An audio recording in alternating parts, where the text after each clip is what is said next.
Mesdames et messieurs, bonsoir. Bienvenue dans ce journal que nous ouvrons sur cette série de décrets du président de la République.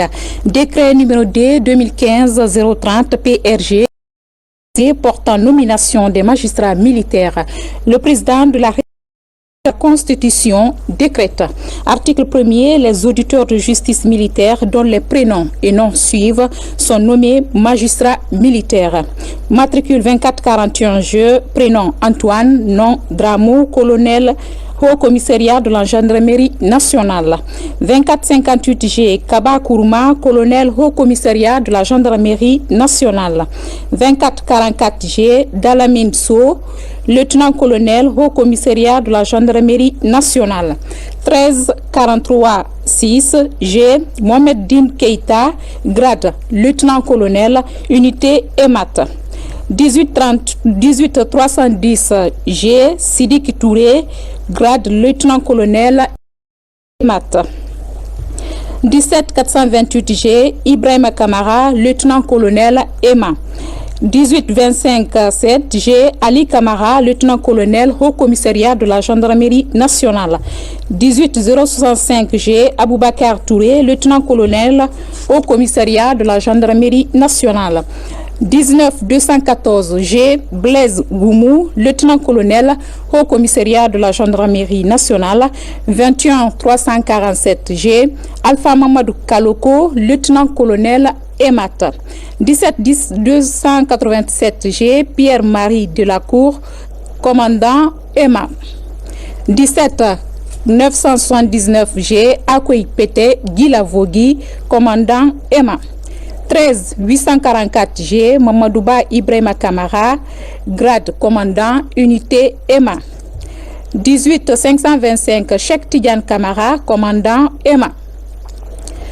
18-043 G, Mamadou 1 Dramé, grade commandant, unité EMA. 18-595 G, Pépé Lama, unité capitaine, unité Haut Commissariat de la Gendarmerie nationale. 18-058 G, Sekou Damaro Kamara, capitaine, unité Haut Commissariat de la Gendarmerie nationale. 18-023 G, Almami Monachir Silla, capitaine, unité Haut Commissariat de la Gendarmerie nationale. 18-497 G, Hadji Massarin, capitaine, unité Haut Commissariat de la Gendarmerie nationale. 18-497 Hadji Massarin, capitaine, unité Haut Commissariat de la Gendarmerie nationale. 17-667 G, Fodé Mama Sissoko, capitaine, unité Haut Commissariat de la Gendarmerie nationale. 21-644 G, Isiaga Kamara, capitaine, unité EMAT. 25-291 G, Sa Norbert Leno, lieutenant, unité EMAT. 39-580 G, Alsen Keita, lieutenant, unité EMAT. 27-338 G, Mamad Julde Baldé, lieutenant, unité EMAM. 29-681 G, Abdoulaye Chérif, adjudant, unité Haut Commissariat de la Gendarmerie nationale. Article 2, le présent décret qui prend effet à compter de sa date de signature sera enregistré et publié au journal officiel de la République. Conakry, 27 février 2015, professeur Alpha Condé. Numéro D 2015-031 PRG portant affectation des magistrats pour les tribunaux militaires. Le président de la République, vu la Constitution, décrète. Article 1er. Les magistrats dont les prénoms et noms suivent sont nommés dans les fonctions ci-après. Tribunal militaire permanent de Conakry, président, M. Sékou Keïta, précédemment conseiller à la Cour suprême. Assesseur 1, Madame Lala Keïta, précédemment conseillère à la Cour d'appel de Conakry. 2. M. Alpha Séni Kamara, précédemment directeur adjoint du Centre de formation et de la documentation judiciaire. 3. Lieutenant-colonel Mohamed Din Keïta.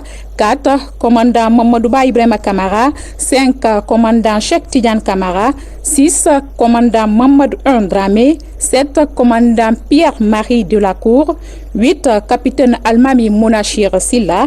9. Capitaine Pépé Lama. 10. Capitaine Hadji Massarin. 11. Lieutenant Mamadou Julde Baldé. 12. Adjudant Abdoulaye Chérif. Juge d'instruction, M. Zauro Zouti Beavogui, précédemment conseiller à la Cour d'appel de Conakry. Procureur militaire, colonel Kaba Kourma. Substitut 1. Colonel Antoine Dramou. 2. Lieutenant-colonel Blaise Goumou. 3. Lieutenant-colonel Alpha Mamadou Kaloko. 4. Lieutenant Sa Norbert Leno. Tribunal militaire à formation spéciale de Kindia, procureur militaire, lieutenant-colonel Ali Kamara, substitut capitaine Fodé Mama Sissoko. Tribunal militaire à formation spéciale de l'Abbé, procureur militaire, capitaine Sekou Damaro Kamara, substitut lieutenant Alseni Keita. Tribunal militaire à formation spéciale de Kankan, procureur militaire, lieutenant-colonel Dailamien So, substitut, commandant Aïkoui Pete Gilavogi.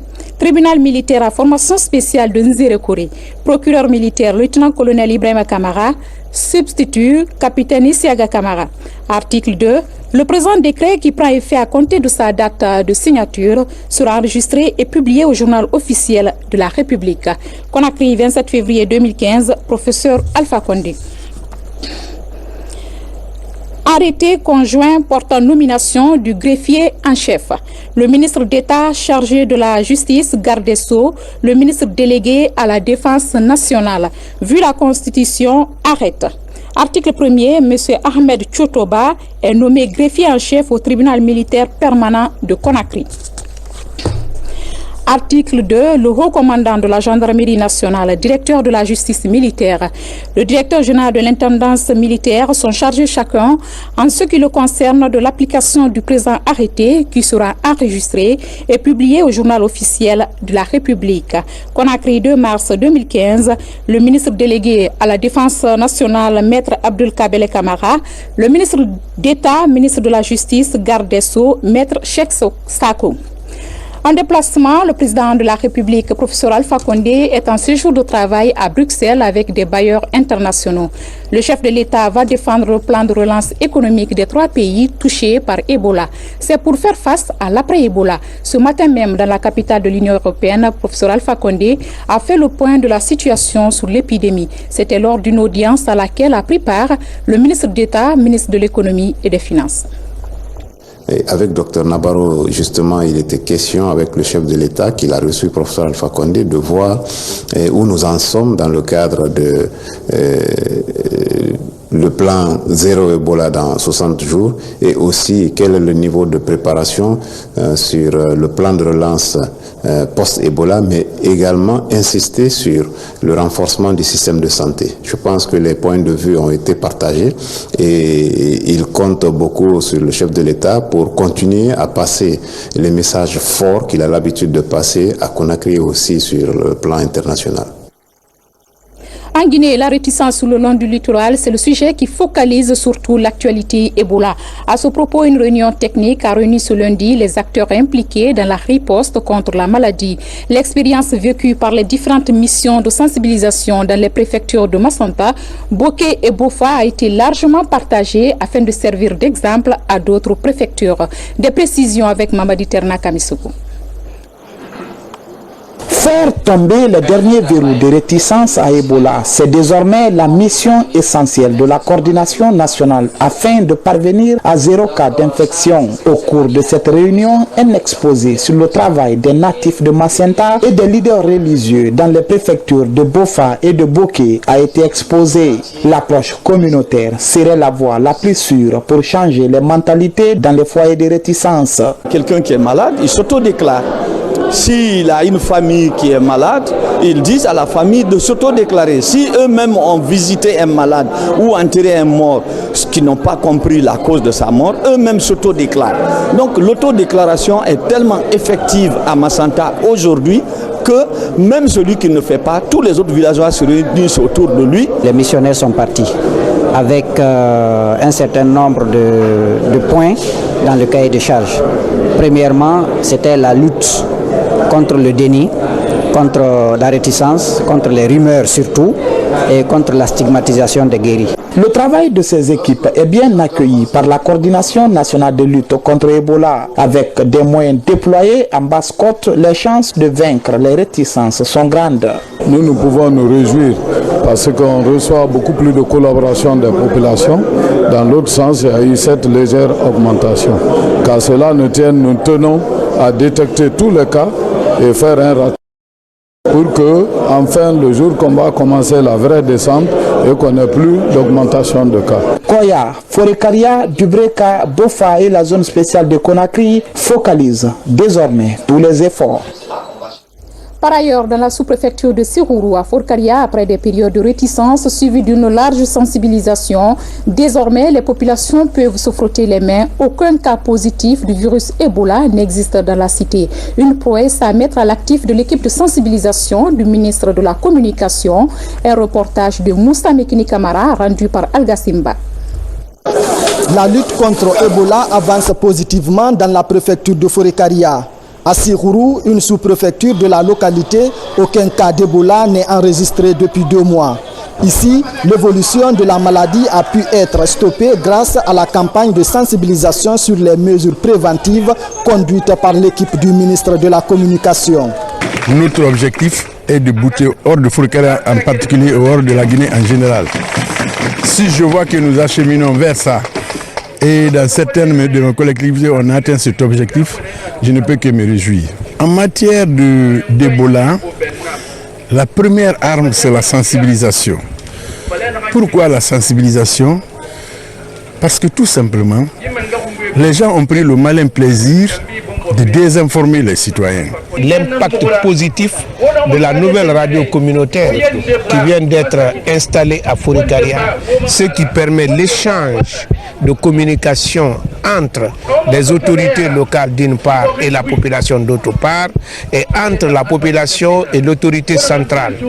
Ce qui est aussi remarquable, c'est que cette radio qui vient d'être installée à peine il y a moins de 10 jours, commence à avoir un impact positif dans le cadre de la riposte non seulement à Ebola, mais aussi contre l'intox. La population est mieux éclairée aujourd'hui, donc elle prendra de bonnes décisions. À Sirourou, la victoire contre Ebola est passée par une lutte acharnée contre la réticence. Le secteur de Mogorobé et les districts de Tabikouré, de Degui-Degui, de Dafira et de Khalantou étaient des zones de réticence fortes. Mais aujourd'hui, la coopération entre agents de santé et population prévaut sur le terrain. Aujourd'hui, on dirait, Inch'Allah, on dirait seulement Dieu merci, puisque la population a compris. Avant, je vous jure, même s'ils voyaient une voiture blanche passer, ils fuyaient.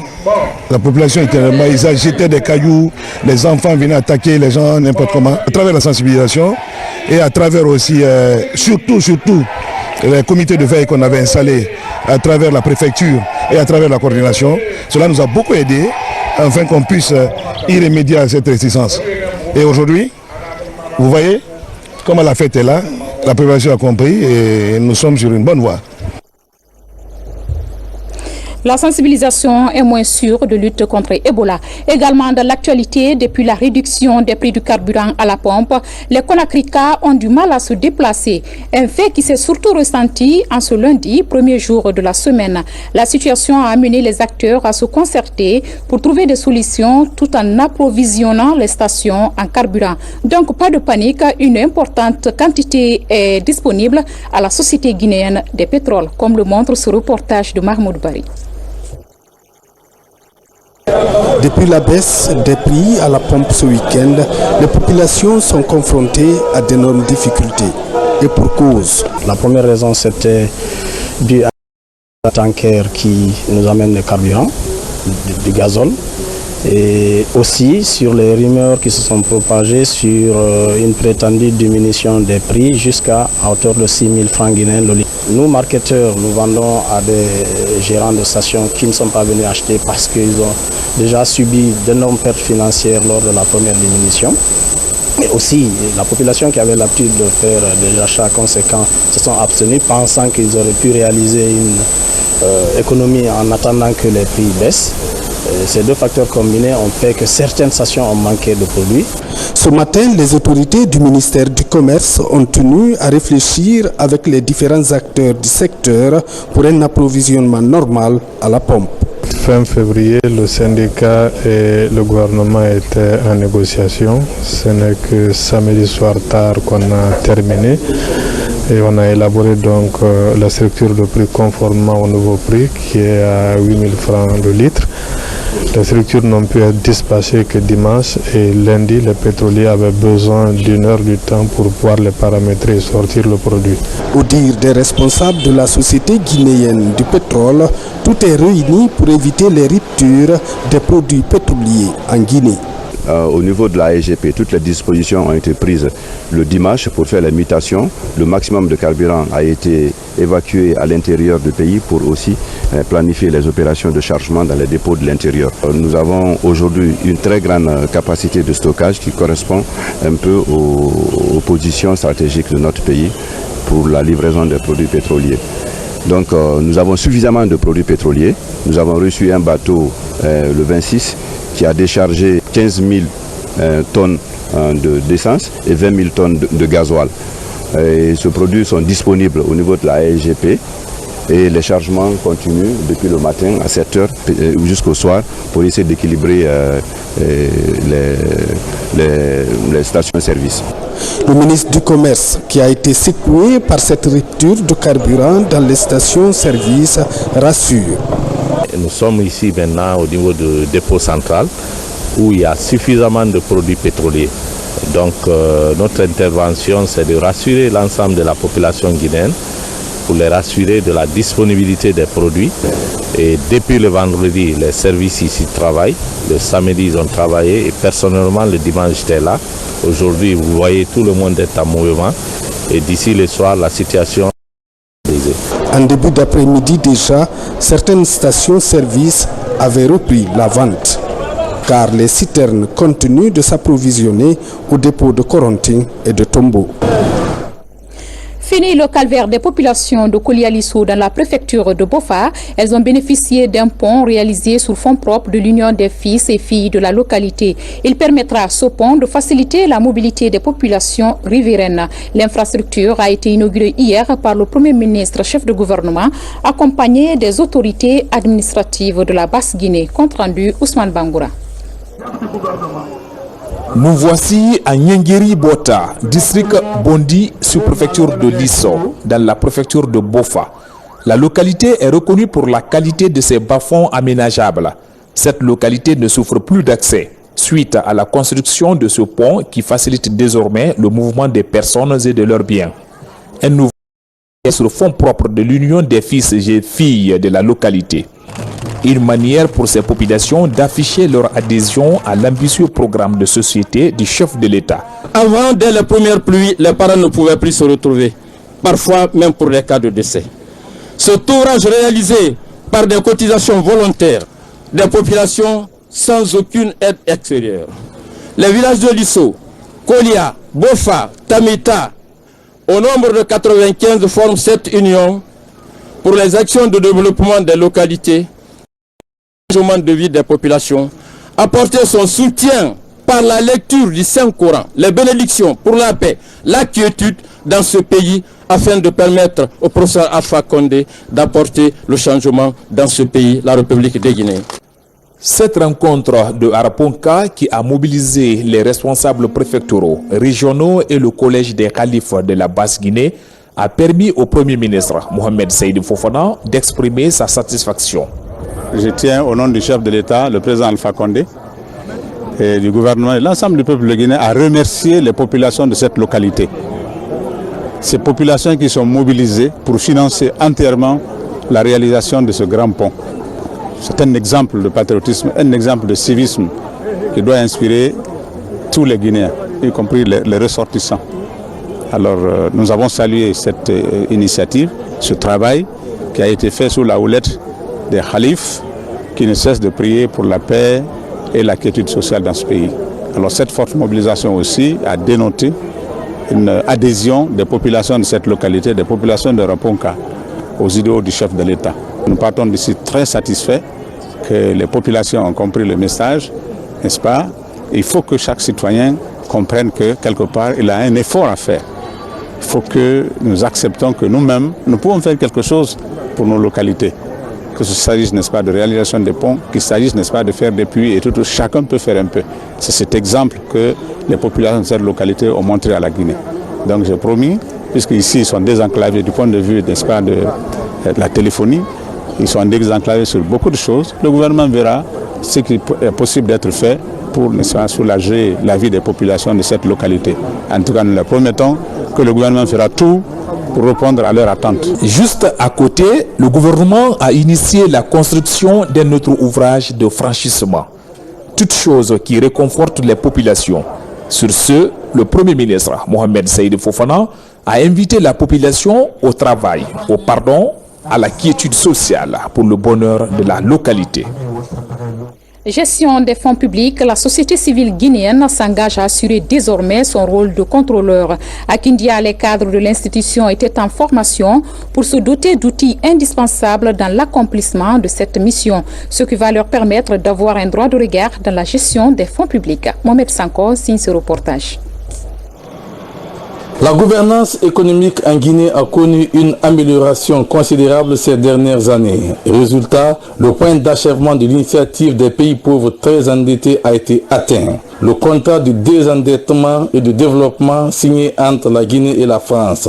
Mais le citoyen lambda n'a pas assez d'informations sur la gestion de ces fonds. Donc cet atelier avait pour objectif de permettre à la société civile de construire son projet de suivi indépendant des projets financés dans le cadre du CDD. Donc durant ces 2 jours, les organisations de la plateforme d'information et d'action de la dette et de développement ont pu vraiment tracer les grandes lignes de ce projet qui, nous estimons, sera soumis dans des délais assez proches au comité bilatéral de pilotage de ce contrat désendettement développement. Dans l'exécution des contrats de désendettement, par exemple, le choix des priorités doit être opéré de commun accord avec la société civile. Une société civile qui accompagne le gouvernement et ses partenaires dans la lutte contre la pauvreté. La société civile guinéenne est aujourd'hui impliquée dans le suivi de la mise en œuvre de la dette. Alors, cette annulation de la dette nécessite donc un regard citoyen. Et il était important que les acteurs de la société civile soient mobilisés, formés, outillés pour accomplir ce travail. Le plan d'action de cette dynamique à Kindia, les bureaux nationaux, régionaux et préfectoraux comptent tous jouer leur rôle pour aider les décideurs à s'imposer une gouvernance économique susceptible d'améliorer les conditions de vie du Guinéen. Comment améliorer la qualité des services de santé à l'intérieur du pays? Le ministère de la Santé, en partenariat avec le JHPIEGO et l'UNFPA, viennent en appui à l'hôpital préfectoral de Dubreka. Le personnel de ce centre hospitalier a bénéficié d'une formation pour renforcer ses capacités et d'importants lots de kits d'hygiène. Reportage signé Mahawa Sangari. Pour améliorer la qualité des services de santé et réussir une réduction de la mortalité maternelle et infantile, le ministère de la Santé, en partenariat avec JHPIEGO et UNFPA, a fait bénéficier certains hôpitaux préfectoraux du pays d'une formation du personnel, tout en apportant des kits. Aujourd'hui, nous célébrons la reconnaissance de l'hôpital préfectoral de Dubreka, après un peu plus d'une année de mise en œuvre du processus SPMR. Cette structure sanitaire a amélioré progressivement sa performance en utilisant des outils de gestion de l'approche qui renforcent l'esprit d'équipe et d'initiative pour atteindre le seuil requis pour la reconnaissance et récompense du ministère de la Santé, soit une performance globale d'environ 80%. Parmi les structures sanitaires bénéficiaires de la formation, l'hôpital régional de Labé, le centre de santé urbain de Laïsar et de Labé et l'hôpital préfectoral de Dubreka en janvier dernier. Le comité national de reconnaissance a procédé à la validation de la performance et de ces structures. Nous avons aussi assez de formation, nous avons eu des kits en césarienne, nous avons eu également assez de dons par rapport à la prise intégrale de la femme, des gestantes, des accouchés et même des opérés. Cette évaluation a permis de retenir l'hôpital préfectoral de Dubreka comme structure sanitaire performante. Cette prouesse est reconnue et récompensée par le ministère de la Santé et ses partenaires. Cette formation vient à point nommé dans le but essentiel de réduire le taux de mortalité maternelle. Quand une femme donne la vie, elle ne doit pas laisser la sienne. Ça devient un événement malheureux.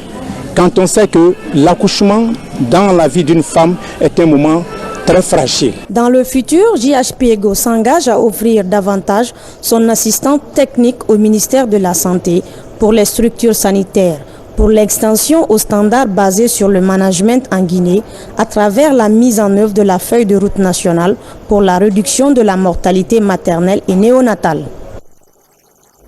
Du côté de Bokeh, 22 groupements vont se repartir le montant de 115 millions de francs guinéens, un geste du président du Parti de l'Union démocratique de Guinée, Elhadji Mamadou Sylla. Ce montant servira au financement de micro-projets dans le Kakandé en vue de réduire la pauvreté au sein de la couche féminine. Le point avec Moussa Bangora. Pour accompagner les collectivités décentralisées à mener leurs activités et l'honorable Elhadji Mamadou Sylla, président de l'UDG, l'Union démocratique de Guinée, a mis à la disposition un montant de 115 millions de francs guinéens à 22 groupements féminins de la région administrative de Bokeh. Le montant servira au financement de micro-projets dans la localité. Cette retrouvaille est la suite logique de celle au cours desquelles le président de l'UDG, l'honorable député Elhadji Mamadou Sylla, a consenti beaucoup d'efforts financiers qui ont servi non seulement à la formation des cadres du parti que nous sommes, mais aussi à l'augmentation des capacités financières des femmes de groupement d'intérêt économique de parti. Je crois que c'est l'un des rares leaders qui peuvent penser à la couche la plus vulnérable, c'est-à-dire ces braves femmes qu'on manipule, qu'on utilise à des fins électorales. Après l'élection, on les oublie. Il y a parmi ceux-là qui peuvent penser à eux tout en leur donnant plus de 100 millions de francs guinéens. Dans son allocution, la porte-parole des bénéficiaires a marqué sa gratitude à l'endroit du donateur. Et elle promet au nom des groupements que ce fonds sera utilisé à la satisfaction de tous. Ces braves femmes issues de ces groupements fondent tout leur espoir sur la fondation d'Elhadji Mamadou Sylla pour bénéficier des appuis financiers dont les objectifs sont l'augmentation de la production et de la productivité en vue de générer des bénéfices. En tout cas, les femmes sous le suivi de la supervision des encadreurs ne ménageront aucun effort pour persévérer dans le travail, générer les bénéfices et respecter les échéanciers de remboursement, permettant aux autres groupements aussi d'en bénéficier. Un événement plein de joie où plusieurs personnalités ont effectué le déplacement, dont les députés de la mouvance et des partis alliés. Le couronnement de la cérémonie a été marqué par la remise de satisfecit à quelques personnes qui se sont illustrées dans les activités génératrices de revenus dans la région. Également dans l'actualité à Mamou, la famille mortuaire de Elhadji Mahmoud Bari continue à recevoir les condoléances. Après le gouvernement, c'est au tour de l'Assemblée nationale, à travers son président, de se rendre au chevet de la famille endeuillée. Sur son chemin de retour, Claude Kouri Kondiano a fait escale à Farana, où il s'est rendu dans la famille du défunt Sotikemo, Mohamed Souma, Robert Sid Tolno. À la suite des autres personnalités du pays, le Parlement, à travers son président, vient aussi présenter les condoléances d'usage à la famille éplorée d'Elhadji Mahmoud Bari. Il était le troisième fils du premier Almami de Fouta et ex-inspecteur régional de la Ligue islamique de Mamou, décédé le 28 janvier dernier des suites de maladie. Je suis venu tout simplement présenter les condoléances à la famille éplorée. Comme je l'ai dit tout à l'heure, j'aurais dû être présent au moment où le décès est intervenu, mais j'ai eu des empêchements jusqu'à la dernière minute et c'est comme ça que j'ai décidé de faire en sorte que, n'est-ce pas, en région forestière où je me rends maintenant, de faire escale ici pour me présenter à la famille afin de présenter les condoléances. Nous sommes très heureux, très honorés par la présence du président de l'Assemblée nationale. Il y a eu beaucoup de personnalités qui sont passées ici. Mais là, C'est encore plus parce qu'il connaissait déjà le grand frère du défunt, donc mon père. Il a trouvé très bien qu'il puisse venir nous dire bonjour. C'est un honneur pour la famille, c'est un honneur pour Mamou, c'est un honneur pour tout le Fouta et toute la Guinée. Cette première tournée a aussi conduit le président de l'Assemblée nationale à Farana, où il a visité la notabilité, notamment chez le Sotikemo des Kouranko et l'Haj Zakaria Kourouman, décédé le 1er juin 2014, et la communauté Galonké. Notre page politique parle de l'adhésion de nouveaux militants au sein du RPG Arc-en-Ciel. Le mouvement s'appelle Kaleta et regroupe des milliers de citoyens de Koya et de Conakry engagés à soutenir la réélection du président professeur Alpha Condé pour un deuxième mandat de 5 ans. Nabi Kamara apporte des précisions.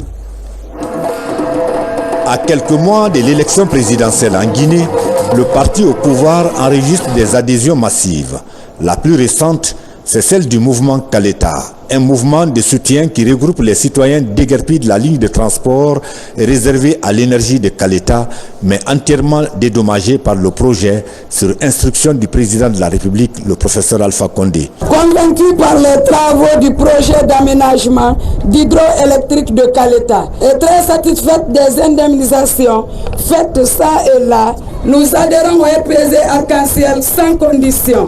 Nous restons fermement soudés aux idéaux de paix, de progrès et de prospérité du président de la République, le professeur Alpha Condé.